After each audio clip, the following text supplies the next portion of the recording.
Hola mis amigos, ¿cómo están?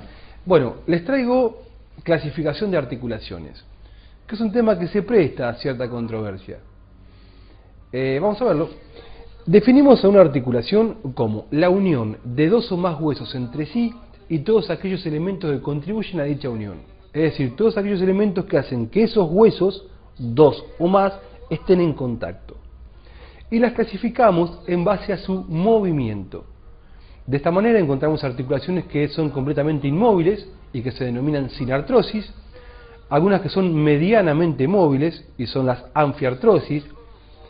El ejemplo típico son los cuerpos vertebrales entre sí, y aquellas que son muy móviles o diartrosis. Las sinartrosis se dividen en sincondrosis y sinfibrosis. Las sinfibrosis se denominan también suturas y son completamente inmóviles, y el ejemplo típico son las de los huesos del cráneo.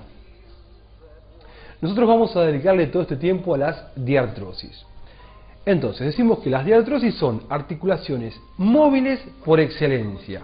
Articulaciones móviles por excelencia, que van a estar divididas en base a las características de sus superficies articulares. Una diartrosis, como tal, tiene características anatómicas que le son particulares. ¿Y cuáles son esas?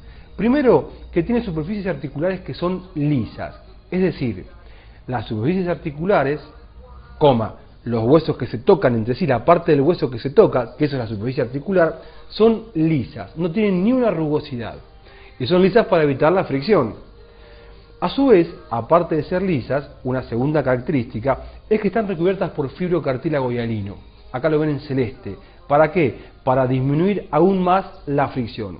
La fricción genera calor y el calor genera destrucción. ¿Sí? Todo lo que raspa duele, ya saben cómo es eso. Bueno, una tercera característica es que están cubiertas e impermeabilizadas, cerradas herméticamente, por una cápsula articular. No sé si la palabra es impermeabilizada, pero bueno, están cerradas herméticamente por una cápsula articular que se va a insertar en los huesos que se articulan a milímetros de las superficies articulares. Una cuarta característica es que esta cápsula va a estar tapizada internamente por una membrana sinovial. La membrana sinovial, que está representada por tejido conjuntivo, tapiza internamente la cápsula y el hueso hasta que llega al cartílago. No cubre el cartílago hialino, es decir, que no cubre las superficies articulares. Y una quinta característica es el líquido sinovial, un líquido oleoso, viscoso, aceitoso, que secretan las células de la membrana sinovial y que va a contribuir a la lubricación de la articulación.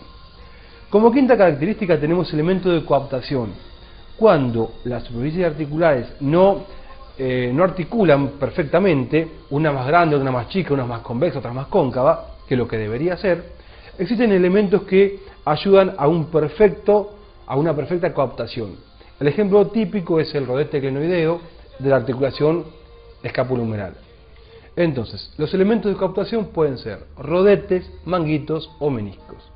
Los meniscos son elementos de tejido fibroso, fibrocartilaginoso, en forma de C o en forma de O, es decir, ovoideos, hay en la rodilla, hay en la articulación temporomandibular, y los manguitos es lo mismo, pero son cuadriláteros, como almohadillas.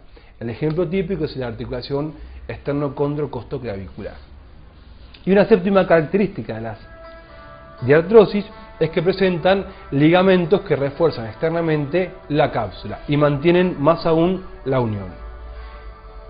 ¿Cómo se dividen las diartrosis? Las diartrosis se dividen en base a las características anatómicas de las superficies articulares, es decir, en base a la forma que tienen las superficies articulares.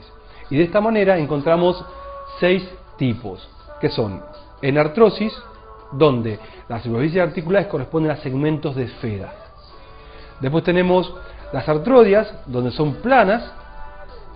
Después tenemos las troclares, donde son poleas. Y vemos que las enartrosis tienen todos los movimientos, es decir, separación y aproximación, flexión y extensión, rotación interna y externa, y la unión de estos 6, que es la circunducción. No circuncisión, eso es otra cosa, circunducción. Las artrodias tienen solamente movimiento de deslizamiento, metí mal la Z. Y las troclares, flexo-extensión. Ejemplos de la xenartrosis, la escápula humeral. De las artrodias, acromio clavicular. Y de las troqueares, la húmero cubital. Después tenemos los tres grupos restantes, que son las trocoides, donde estas superficies articulares corresponden a segmentos de cilindro. Las encaje recíproco, donde una superficie articular va a ser cóncava y convexa en dos ejes y la otra la va a corresponder. Ejemplo típico de la silla de montar. Y por último tenemos las condilias, donde son ovoideas. ¿Qué movimientos tienen estas? Las trocoides tienen movimientos de rotación interna y externa. Las de silla de montar tienen separación y aproximación y flexión y extensión. Y las condilias tienen movimientos de separación y aproximación y de flexo-extensión. Ejemplos de la trocoides, la radiocubital superior. Del encaje recíproco, la trapecio metacarpiana. Y de la condilia, el ejemplo típico es la húmero radial. ¿Sí? Bueno, espero que les haya servido. Este es el Lacra de Martín y nos vemos pronto. Hasta luego.